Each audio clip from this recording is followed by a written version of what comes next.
All right, we're getting closer to the end of our list of words, our vocab. Angle. Angle, you're probably familiar with. Here's just sort of a formal definition and a few important notes about the naming and the symbols. So an angle is technically two rays that meet at a common endpoint called the vertex. So this is angle Gym, G-Y-M. Y right here in the middle is my common endpoint called the vertex. I can tell there's two rays because YM is a ray, there's one arrow. YG is a ray, one arrow. Okay? For naming it, or for the symbol here, this little sort of, it looks kind of like a less than sign, but technically it's a little bit flatter, but not a huge deal. That's the symbol. And then you want to make sure you can go either direction. So here I called it angle Gym, starting here, G-Y-M, or you can go the other way, angle M-Y-G, or you can just use the vertex, angle Y. What you cannot do is say angle, this is bad, so I don't know, I'll do green.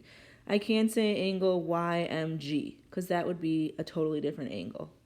Okay, so the vertex needs to be in the middle, that Y needs to be in the middle, or the only letter that you use. And you'll see in this chapter why we use three letters to name it frequently instead of just Y. There is a reason, but we'll get into that another day. All right, parallel lines, also something you probably saw in algebra and see all around you. Parallel lines are two lines that never meet, they never cross, they never touch. The reason why is they have the same slope. So slope from algebra is the steepness of your line, the same rise over run. So line K and line B are parallel. They never meet because they have the same slope. They're going up at the same rate. These symbols, so here's kind of putting some things together. Here's the symbol for line K with the two arrows, line K. Here's a symbol for parallel. It looks like a railroad track. Two little lines, line K is parallel to line B. So again, the point of the symbols is like a shorthand so that we don't have to write out that whole sentence. Line K is parallel to line B. We want to save our hand. We want to be concise, lazy, whatever you want to call it in math. All right, perpendicular lines, sort of the opposite of parallel lines. Two lines that intersect at a 90-degree or right angle. So it does need to be exactly 90 degrees. So something like this, these two lines in green, those intersect, but those are not right angles, so those are not perpendicular. So I will erase them so you don't get confused. So here's a picture right here. This little box is the symbol for 90 degrees, so your picture could have that, or you could actually write out 90 degrees. So line S, right here, line S is perpendicular to line L because they meet at 90-degree angles. The symbol, right here, line L, here's a symbol for perpendicular. It's an upside down T. Line L is perpendicular to line S. The slopes, please make sure you get this. The slopes are called negative or opposite reciprocals. So what do we mean by that? Let's say the slope of line S is 2/3. To get the negative reciprocal or the slope of the other line, you flip your fraction. So you flip the 2 and the 3, and then you change the sign. So if this slope is positive, this slope is negative. Over here, I'll do one more example. So let's say you have like negative 3/5. The slope of something perpendicular of that would be, I'd flip it, 5/3, and I would make it positive, okay? And if you look at your picture, it kind of makes sense. One line has a positive slope going up, one line has a negative slope going down. All right, last word on this page, plane. A plane, people think about it like a piece of paper, and that's not a bad visual. It's a flat two-dimensional figure, but unlike a piece of paper, it goes on forever in all directions. So to draw a picture, you do kind of draw that rectangle, and then these are arrows. So it's going on forever in all the directions. And we just draw the arrow to show that. And then you can have whatever you want in your plane. This plane has a line CR.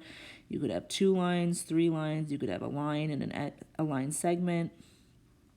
And then right here, the letter B is my plane. The symbol for plane is a little square with a letter. So plane B. All right, Whew, we made it. That was all the vocabulary. So wherever you are in your notes, you're going to take your pen or pencil and you're going to draw a horizontal, a sideways line. At the end of your notes here, you're going to write the word summary. This is an S, summary. You're going to highlight that with your highlighter. So write summary, highlight it. A summary is, again, part of those Cornell notes, part of retaining the information with your brain summarizing what we learned. I'll kind of help you through it today. And it's also 2 out of the 10 points of your notes, so summary. In geometry, we can represent figures as, so what did we have? I'm going to help you with this. It's the first day here. So we had pictures, right? We drew pictures. That's one way we can represent figures, pictures. We had words. And then at the very end, we had symbols. So there's kind of 3 options depending on the situation. You might want any of these. Okay, for example, here I did the picture for you. Here's the picture of line T. So I'll do the word, line T, and I'll do the symbol, which was T. That's a T with the little line and 2 arrows over it. Okay? For the summary, I should also note you need to copy that whole sentence, 2 sentences, and fill in the blanks. All right, so you should have in geometry, we can represent figures as pictures, words, or symbols. For example, and draw that line T picture, line T with the symbol. All right, if you just do the red words, pictures, words, and symbols, and you just have these random floating numbers or words, it's really not going to help your brain remember stuff. So that's why it's not to be mean or to hurt your hand, it's just to help you. Then the 3rd sentence of your summary, you are going to answer in a complete sentence, doesn't need to be a thesis paragraph, but in a complete sentence, you're going to describe what is the difference between a line.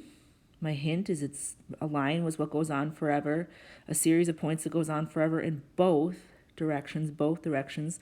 So what's the difference between a line segment, and a ray? So you're going to answer that in a complete sentence. Take a picture of your notes. Please remember to upload it to Canvas.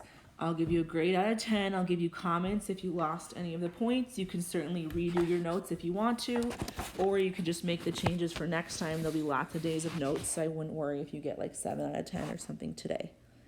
All right, last page is the homework.